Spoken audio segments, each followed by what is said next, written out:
Next, we're going to hear from Karen Emmons from Dana-Farber Cancer Institute, and she'll be speaking to us about smoking, alcohol, and other risk-taking behaviors. Thank you. It's a pleasure to be here with you today. I'm going to actually define other risk-taking behaviors as illicit drug use, just for the point of definition. And I thought I would start with my key points, start with the punchline, and that is that there's very limited data on substance use among AYAs. And the few studies that there's one large study which we heard about yesterday, and I'll talk about a bit more in a moment. There have been a couple of very small studies. Most of the studies that have been done use different age ranges, so some are 15 to 29, some are 15 to 39, and so we really have very little evidence to draw conclusions on for AYAs. The role of mental health plays a lot, I think a very significant role in substance use among CCSS and AYAs, and it's largely unexplored. Social determinants are key in substance use among survivors, but are largely unexplored. And I also want to talk about how we really need some systematic efforts to address substance use in the context of survivorship care. I thought I would start by talking about substance use trajectories in the general population, just to give you some context for thinking about this in the survivorship realm. And as you can see here, this is sort of the key age range for AYAs. So you see use in the general population ticking up at the start of that age range, with it peaking for illicit drug use around age 18 to 20, and much higher use in alcohol and tobacco, and it starts to drop down at a later age range. You see very little use once you get out into the 35 plus age range, more use of tobacco and alcohol. Another methodologic point is that I was a little surprised when I looked at this myself that illicit drug use is higher in the very youngest age than tobacco and alcohol, and that's because the more recent SAMHSA data is using non-medical use of psychotherapeutic medications, so stimulants, pain relievers, and other drugs. So there's a lot of difference across the studies as well in how illicit drug use is defined. So that's a methodologic issue that needs to be addressed. My area is really in tobacco, and I did want to comment that in the general population, and I would imagine also in survivors, although we don't have much data on this, there's huge variability across states. So state laws on tobacco use really matter.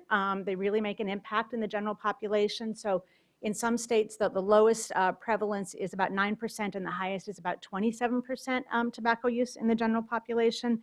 So that is just a context issue that is very important. Why does substance use matter for AYAs? So tobacco use can definitely exacerbate treatment-related risk of cardiac and pulmonary toxicities and increase the risk of lung cancer. We don't have any data that I've been able to find in AYAs around alcohol use, but in adult survivors, it's associated with increased risk of aerodigestive cancers and can increase the risk of cardiac dysfunction, liver damage, osteoporosis, and breast cancer. No data that I could find in any survivorship population on drug use, but in the general population, drug use can induce or exacerbate a lot of mental health issues, depression, anxiety, PTSD, and insomnia, and it can enhance the impacts of any kind of brain injury. It's likely that these factors would be relevant to survivorship populations as well. So I wanted to orient you to the way I'm going to present the data today and just give a little bit of background, and that is that I'm drawing very heavily on the childhood cancer survivorship literature because that's the best that we have around substance use, with the exception of the BRFS study that Dr. Tai presented yesterday. There are a number of cohort studies that have been done. The U.S. Childhood Cancer Survivor Study, I think everybody's quite familiar with, about 14,000 survivors. I should note as a side note that study includes about 18% of individuals who were diagnosed between 15 and 19, I believe. So that hasn't been looked at. That would be a real opportunity to think about looking at that data to understand more about substance use in AYAs. A similarly large study in Britain. Those are both longitudinal cohorts, and then a few population-based studies in Canada that included both CCSS and AYA mixed together, data not separated, a Swiss study, an Australian study. And then there are two general population-based surveys. There was a BRFS analysis in 2009 of childhood cancer survivors, and then the study that we heard about yesterday. So just sort of gives you the background of the data that's available. I'm going to start off with tobacco. And you can see here that starting first with the childhood cancer survivors, that the tobacco use rates range from about 16% to about 25% in the medically based cohorts. Very, very different picture when you look at the population-based studies. The BRFS study in childhood cancer survivors showed a 37% tobacco use rate, and the AYA study showed a 29% tobacco use rate. Now, I have to admit that there have been a lot of studies that compare survivors with siblings and the general population. And in the medically based studies, generally it shows that survivors smoke at an equal or lower, mostly lower rate than you find in siblings or in the general population. But the BRFS studies actually show about a twofold increase. So there's a huge issue here in terms of the generalizability of the populations and what we're getting from the different populations. We talked a lot yesterday about some of the racial and ethnic representation in our cohorts and in some of our studies. Income, I suspect, and education is a huge issue here as well. We know that tobacco tracks by income and education, so that's probably part of the effect that we're seeing here. So terribly important findings there. A little bit of data in smokeless, really only in the US CCSS study and then in the BRFS study. About 8% of males in the US CCSS smoke. It's very variant by geographic region, and women mostly don't use smokeless tobacco. So just one key point is really the generalizability issue. Very important work that's been done in the childhood cancer survivor cohorts, but really starting to move more to understand the whole population through these national surveys is quite important. The other sort of soapbox point I wanted to make is that I know that comparison to control populations is very important for many aspects of survivorship care, but my own personal opinion, especially in tobacco and especially as it relates to childhood cancer survivors, is that this comparison with the general population is not all that helpful. If 17% of AYAs smoke and 20% of the general population smoke, does that mean it's okay? No, of course not. That means that we have 17% of the population, or thousands of people, who are exposing themselves unnecessarily to preventable risk. So when some of these articles, the sort of spin is, well, this isn't such a big deal because it's sort of normative. Well, it's a real problem from their health perspective, especially in the context of all the late effects data that we saw yesterday. So especially for tobacco, I think it's important to really just look at use rates and not so much worry about the comparisons. I wanted to just give you a little bit of data on the characteristics of smoking among survivors. We've done two studies, one with childhood cancer survivors through the CCSS cohort, and a second through 5 survivorship programs in the US and Canada that included AYAs. And you can see that generally these are light smokers. Again, you might have a reporting bias here or a wishful thinking bias. A lot of quit efforts. Everybody's trying to quit, very, very high rates. Not very successful, quite a lot of nicotine dependence, about half of the samples. This is a measure of sort of how ready you are to quit smoking. This study, which was done about 5 years before the second study, about 40% were ready to quit, which is pretty good. And now we're seeing about 65% are ready to quit, whether that's a population difference, the age, although the age and enrollment wasn't terribly different. That is, I guess, a good sign that people are ready, but they're not being very successful in their quit attempts. In terms of alcohol use, there are lots of different measures that are used. Some studies look at any alcohol use, some heavy and some binge. In the larger medically based cohorts, about 77% use any alcohol, a little bit lower in the population-based medical cohorts. And then, as you see in the BRFS, childhood cancer survivors, similar, about 53%. How this relates to the general population and SIBS is all over the map, but in terms of the general population, it's generally equal or higher use rates among the survivors. The binge drinking, you see essentially about 18 to 15 to 20% or so. The Australian study separated out younger and older survivors, and you saw a much higher binge rate in the older. Drug use, again, very, very little data here. And I do worry because these are all self-reporting biases, especially where states have regulations against particularly our marijuana use. This may change now as many states are changing their view on and laws on marijuana use. But in the US CCSS group, about 12% used marijuana, much higher rates in the Australian studies. Illicit substance use, very low rates in the US group and higher in the CCSS. No data on AYAs in particular. Wanted to point out this really interesting study that was done in the context of the Swiss childhood cancer survivor study that looked at behavioral clusters. And this was using latent class analysis. The issue of multiple risk behaviors has been gaining a lot of traction in the general health promotion literature. And what they found is that there are sort of 4 groups. The risk avoiders, who are dream survivors. They do everything we ask and none of what we don't want them to do. You have the moderate drinkers, who generally avoid risk. They're more engaged actually in physical activity, but they consume a lot of alcohol. Maybe they're all rugby players, I'm not sure. But that's a group that has alcohol as their primary issue. And then 2 smoker groups, one that basically only smokes. They don't do the things we want them to do. They don't do many of the things we don't want them to do, but they smoke. And then a larger group of risk takers who do everything we don't want them to do and nothing that we do want them to do. So trying to understand how these things go together and thinking about risk behaviors in a cluster. There is some work that's been done in the general population looking at increasing physical activity as a way to help people quit smoking. You know, these behaviors really do tend to go together. So I think based on Bernard's presentation, there's a lot to think about how these clusters of behaviors can track. So what are the factors associated with substance use in survivors? Less education, lower income, white race, being networked with smokers. So it's, I think, a really good idea to think about social networks. But remember that these populations have really heavily substance-using networks, so that's something to think about as we approach interventions.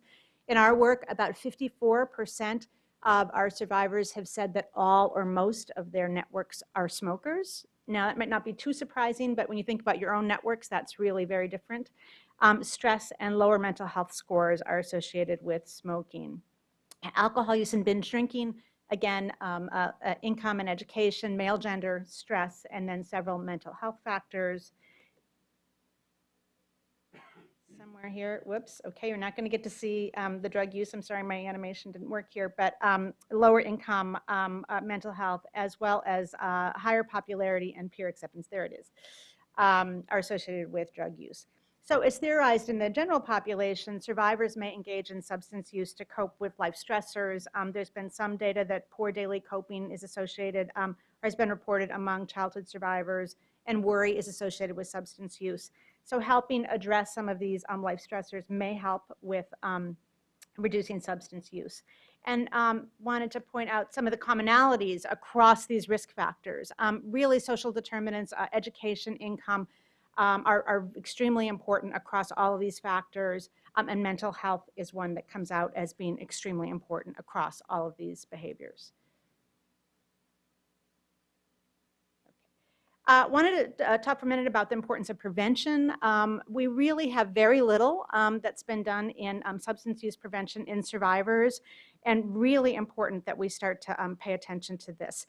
A little bit of work that has been shown in childhood survivors that less knowledge is associated with greater intention to use. There's been one study that I'm aware of, or one group of studies that have come out of St. Jude, Vita Teich's work, that has looked at prevention and found that if you can deliver these multi-component prevention interventions, you can increase vulnerability and reduce intentions to smoke. Very little known about prevention of alcohol or illicit drug use. Well, what can we do to accelerate risk reduction? We can get some effective interventions, and certainly we have them in tobacco. Our team has done 2 studies now that, in which we've developed an effective peer counseling intervention for tobacco use combined with nicotine replacement therapy, and it doubles the quit rates in childhood cancer survivors who smoke. We also have a web and a print-based interventions that show similar quit rates. So in tobacco, I think we have some effective tools, not so much in the other behaviors.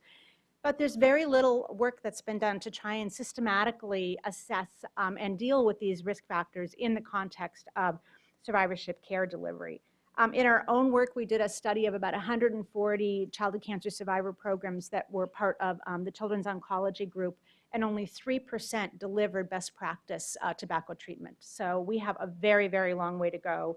I'm afraid it's the whole cancer field. There was a recent study by Goldstein that looked at comprehensive cancer centers and found that 21% of comprehensive cancer centers do not have any tobacco services at all for their cancer patients. And among those that did, really very few delivered what is considered sort of state-of-the-art or best practice. I wanted to give you an example of what the impact of policies can be, because I think this is a really important space that I would not imagine will impact survivors any less than it will the general population. And this is some work that was done in Massachusetts, where I'm from. So for a very long time, we've had a comprehensive campaign around tobacco, a tremendous amount of work in Massachusetts around tobacco. And our use rates overall have dropped pretty significantly and faster than the general population across all states.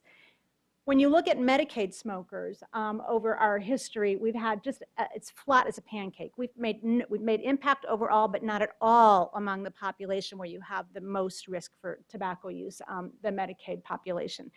And so Massachusetts in 2006 implemented health reform, and they made universally available to the Medicaid population best practices tobacco treatment, including nicotine replacement therapy, counseling.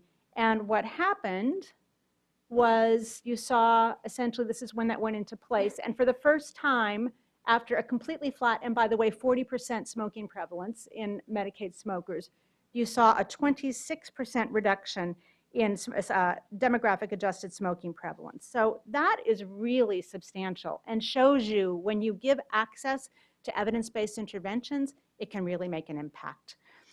So there are some other gap areas just to note. There are questions that we don't know. Are there safe levels of alcohol and cannabis use for a survivorship population?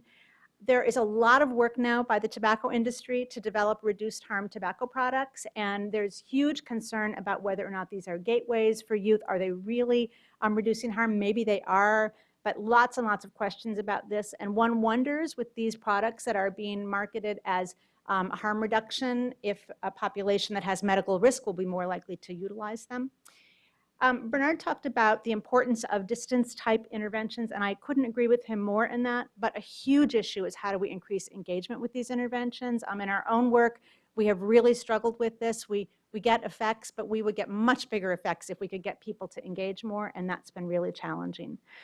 We've done a lot of work in survivor-focused interventions, and there's certainly a lot of data or some data that has looked at AYAs and their interest in engaging with peer survivors. Should we be developing sort of shadow interventions or separate interventions for survivors, or should we be looking for ways to get them into evidence-based interventions for the general population, like the tobacco quit lines and so on? And I don't know the answer to that, but I think it's a really important one. There are many social and communication needs that need to be addressed. We've got to start paying attention to social determinants and to mental health issues in the context of prevention and treatment. I think this is going to be very, very huge. And how do we really start to develop systems-level approaches? My soapbox for the day is that I don't think we need more studies of the epidemiology of tobacco use in childhood cancer survivors. Certainly need to understand it more in AYAs, but we've had a lot of those studies, and I think we now need to move on to how do we get people into evidence-based interventions. And I think we should not be focusing on a lot of individual interventions without thinking about the delivery system, because I think we can, I'm confident that we can develop effective interventions, but how we get them to people once we show that they're effective is a real issue, so that should be incorporated into our work from the get-go. And just to end where I started, I think there's a huge need for more data on AYAs and substance use. The key issues around mental health and social determinants have virtually been untouched and need to be addressed, as well as the systematic efforts to address these issues in context of care. And I thank my collaborators that have worked with me on all of these studies. Thank you very much.